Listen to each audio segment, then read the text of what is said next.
एल्डरमूर नामक दूरस्थ गांव, जो घने और प्राचीन जंगल के बीच बसा हुआ था, परंपरा से बंधा हुआ और रहस्यों से घिरा हुआ था। गांव के लोग सरल स्वभाव के थे, जमीन से अपना जीवन यापन करते थे और अपने घर को ढकने वाली छायाओं से सम्मानपूर्वक दूरी बनाए रखते थे।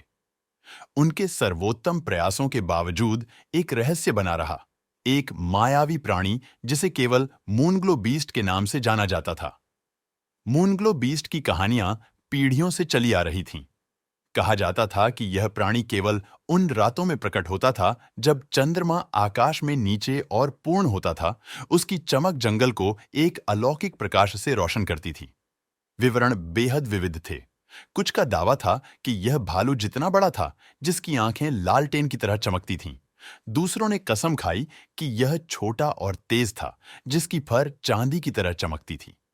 विवरणों की परवाह किए बिना एक बात स्थिर थी, जिसने भी इस प्राणी को देखा उसे कभी स्पष्ट रूप से नहीं देख पाया। एक ठंडी शरद ऋतु की शाम, जब गांव के लोग अपनी वार्षिक फसल उत्सव के लिए एकत्र हुए थे, तो हवा में उत्साह और आशंका की गूंज थी। इस वर्ष उत्सव उस सबसे उज्जवल चंद्रमा के साथ मेल खाता था जो एल्डरमूर ने दशकों में देखा था। भीड़ में फुसफुसाहट फैल गई। आज रात शायद कोई मूनग्लो बीस्ट को आखिरकार देख सके। उत्सव में एक युवा महिला थी जिसका नाम एलारा था, जो अपनी जिज्ञासा और साहसी स्वभाव के लिए जानी जाती थी। वह मूनग्लो बीस्ट की कहानियों पर पली बढ़ी थी और गांव के बाकी लोगों के विपरीत वह उससे डरती नहीं थी, बल्कि वह इसके चारों ओर के रहस्य से मोहित थी। सच्चाई का पता लगाने के लिए दृढ़ संकल्पित, एलारा ने खुद को जंगल में एक रात के लिए तैयार किया, केवल एक लालटेन, एक जर्नल और एक अडिग संकल्प के साथ। जब चंद्रमा अपने शिखर पर पहुंचा, तो एल्डरमूर पर एक चांदी की चमक बिखेरते हुए एलारा उत्सव से बाहर निकल गई और जंगल में प्रवेश कर गई। पेड़ ऊंचे और शांत खड़े थे। उनकी शाखाएं ऊपर एक भूल भुलैया जैसी छतरी बना रही थीं। उसकी लालटेन की रोशनी अंधेरे के खिलाफ झपक रही थी, ऐसे नृत्य करते हुए साएं बना रही थी जो लगभग जीवित लग रहे थे।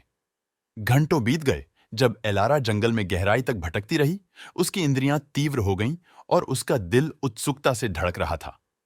जब संदेह उसके मन में घर करने लगा, उसने झाड़ियों में एक सरसराहट सुनी।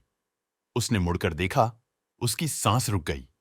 वहां चांदनी में नहाया हुआ मूनग्लो बीस्ट खड़ा था। प्राणी एलारा की कल्पना से परे था। यह न तो राक्षसी था और न ही भयावह, बल्कि यह एक शांतिपूर्ण गरिमा का प्रतीक था। उसकी फर मोती की चमक के साथ चमक रही थी और उसकी आंखें सचमुच लालटेन की तरह एक नरम, शांतिपूर्ण प्रकाश से चमक रही थीं।